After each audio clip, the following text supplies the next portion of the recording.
Good morning, John. It is Tuesday. For today's thought experiment of a video that is a conversation that I have while you listen, we are going to open up by discussing the man named LeBron James. There are two facts that we're going to accept about LeBron James. Number one, he's an amazing basketball player. And number two, he is a well-rounded philanthropist, which is a word I don't really know the meaning of, but I think he gives donations to charity, and that's what we're going to use as our definition. You can search his name up. He loves to talk about how much he gives to charity, plays basketball with kids, what every superhero NBA player does. Now I want you to imagine that you met LeBron James while he was in high school at St. Vincent St. Mary's High School in Akron, Ohio. You saw LeBron, no doubt, working his heart out with intense perseverance and grit to become one of the greatest basketball players to ever live.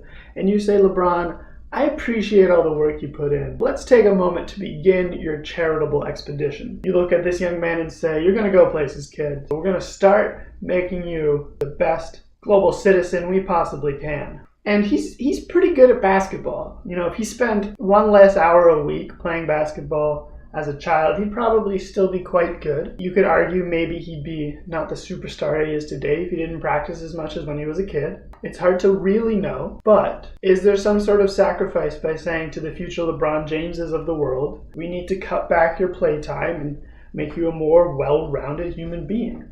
Now, certainly LeBron James is one of the exceptions. He is this top-notch performer. He was made to play basketball. Not everyone was made to play basketball. Some people are good enough that they also play in the same league as LeBron, play on the same team as LeBron. I just noticed that light reflection.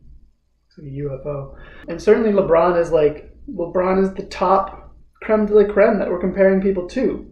What's the point of this video? What's the point of the thought experiment? I don't know. I needed to come up with a concept so I can introduce what it is that I wanted to talk about, which is how much of responsibility do I, a future high school teacher, have in telling students how they should be spending their time, and how much of an impact can I have in their future, whether it be good or bad. You know, if LeBron James hadn't practiced his whole high school career, spent such devotion to basketball, would he still be the superstar? Would he still have the power? Would he still have the influence to then eventually make the impacts that he has been able to make because of his position, because of what he had earned through playing basketball?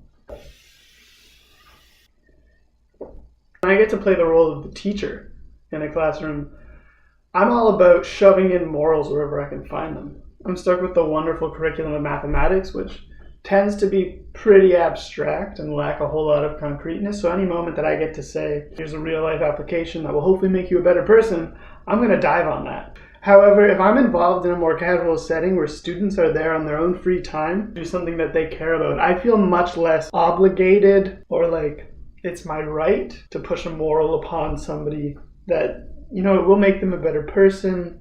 It would be a bigger impact in the long run, but it's their own time. And who am I to tell them what to do on their own time? If LeBron would have started earlier, then maybe by now he'd be, you know, all over the world. He'd have a brand. He'd be the best basketball playing, charity giving person. Maybe that's something to be proud of too, but I'm not sure that's what he wanted. I want to create students who are well-rounded.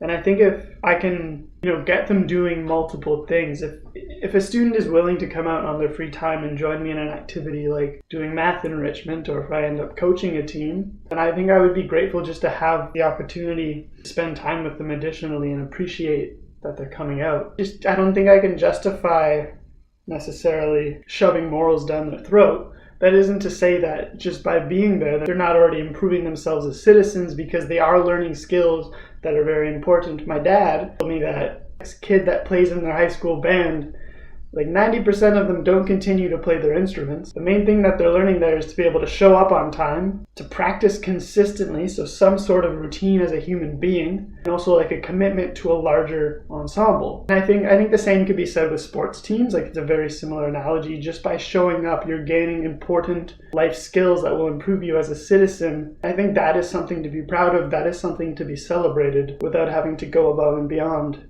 every single time. So future athletes will continue to bring energy to my classes. Future scientists will continue to blow me away with things I don't understand, and future artists will continue to see problems in ways that I can never dream to have seen them.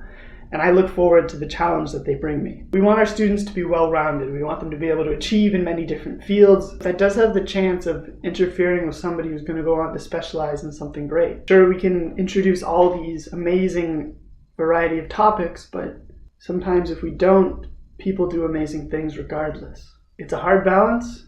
I look forward to my challenge. John, I'll see you in Portland.